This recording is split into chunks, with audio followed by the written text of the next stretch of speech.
Hello, hello, hello. Um, Never know how to start these intros, but let's just go for it, huh?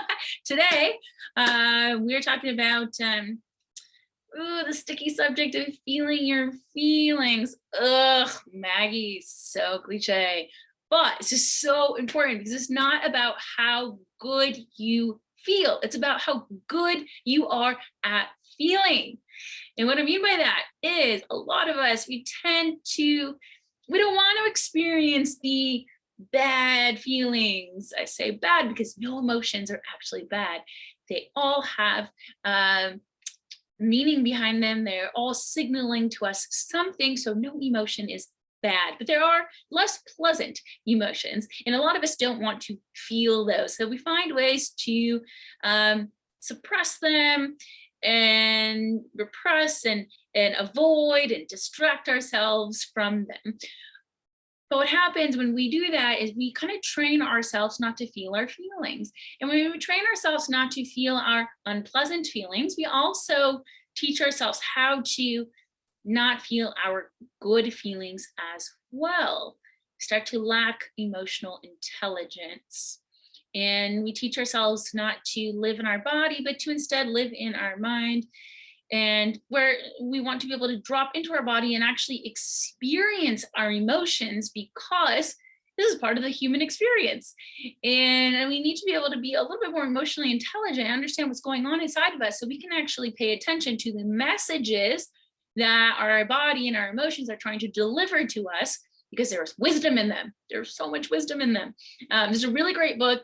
It's called The Language of Emotions.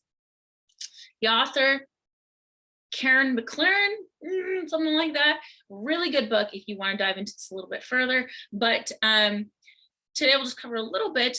But essentially, each emotion has a lifespan. Essentially, each emotion wants to be felt, needs to be felt. Otherwise, that energy tends to, when we suppress and we don't feel it, we tend to push it away. That energy lives in the body, continues to live on, because we haven't felt it, we haven't experienced it, we haven't let it like move through us.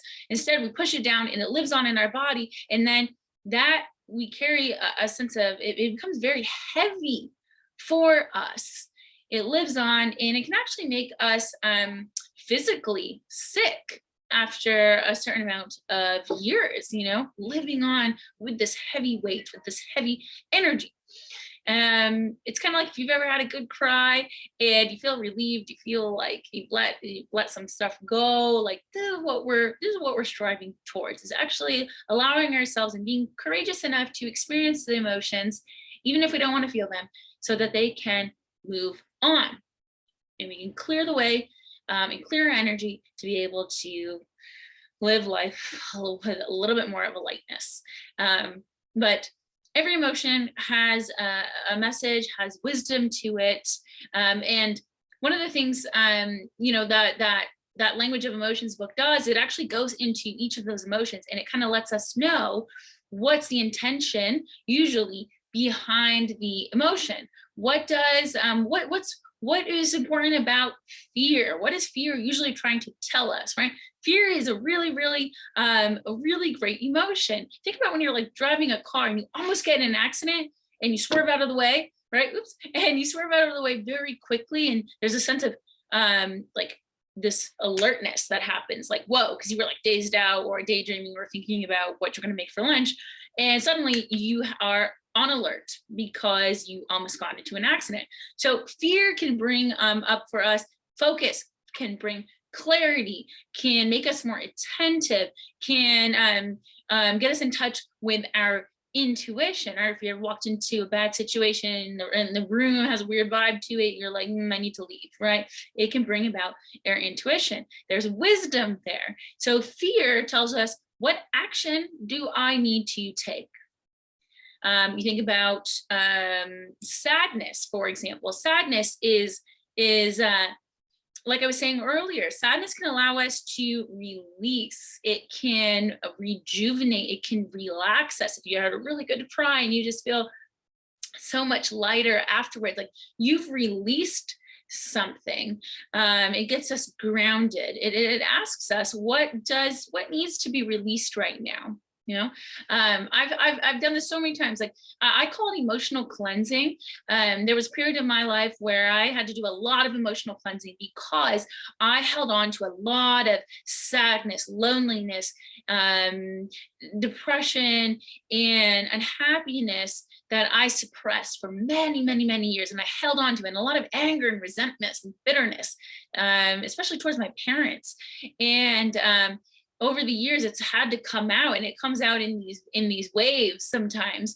And I went through a period where there was a lot of that, and I had to cleanse, right? And what that allowed me to do was release a lot of that weight that was really holding me down, and to clear the way for me to be able to forgive my parents and now have a really healthy and great relationship with them. So there's wisdom in my sadness. And you think about guilt or shame. What is that trying to tell us, guilt or shame? Guilt or shame is like, hey, integrity, I suppose, right? Like when you feel something, you feel guilty about something. Maybe it's like, oh, what could I have done differently there? Like maybe I wasn't acting in a way that was aligned with my values. So you might feel a little bad about something. So it can indicate to us like what behavior needs to be changed. We can start to think about those things when we feel that. How can we be more oh God, I don't know if that's a word. How can we live with more integrity? Integral? No, I don't know. Anyway, but who's been hurt? What needs to be made right? Those are questions that we can start to ask ourselves. So emotions are really important. It's really important to feel those uncomfortable feelings so that you can also learn how to drop into your body and also experience the good, right? So when we're having those feelings, it's really good to get curious. What am I feeling right now? Like if and start to identify, like if I'm feeling sad, when I'm feeling sad, like what does that look like for me? Where do I feel that in my body? And start to really create more of that connection within your body that lets you know, okay, this is sadness, this is guilt, this is fear. And so you can start to become more emotionally intelligent, and you can start to get a little bit more comfortable feeling uncomfortable in your emotions, so you can really feel those things out. And with that, when you do that, you can actually allow that energy to move through you and get the messages, get the wisdom that you need from that emotion, and then move on. And then when you do that, when you practice that, then you get to experience, and really, I think to me, it's really, that's when you feel more alive. So when you feel your feelings, when you feel your emotions, when you're more in touch with your body and your vulnerability. I had an old therapist who used to say, my vulnerability sits right here. I feel all my emotions and I love it. And he taught me how to do that. And now I love it. Even though sometimes it's hard, I would much rather feel the hard emotions and experience them and feel more alive and have the human experience than numb out, distract myself, and avoid the feelings. Because then I teach myself how to not feel. And I don't want that. I don't want to live a life where I don't feel things, because if I don't feel the bad, then I don't experience the good. And I want to experience the good. I want to experience the highs of life. I want to feel deeply love and gratitude and passion and enthusiasm. And the only way to really feel those things is to learn how to feel. And the only way to learn how to feel is to learn how to feel all of your emotions, because there is wisdom in all of your emotions. There's beauty to all of your emotions. And if you can learn to feel those, then you won't be weighed down by and suppress all the things that hold you back. And then you tend to lash out or have these triggers because you're holding on to something that isn't good for you, that isn't healthy, and that's really, really holding you back. So feel your feelings, understand that they all have something to teach us and to teach you.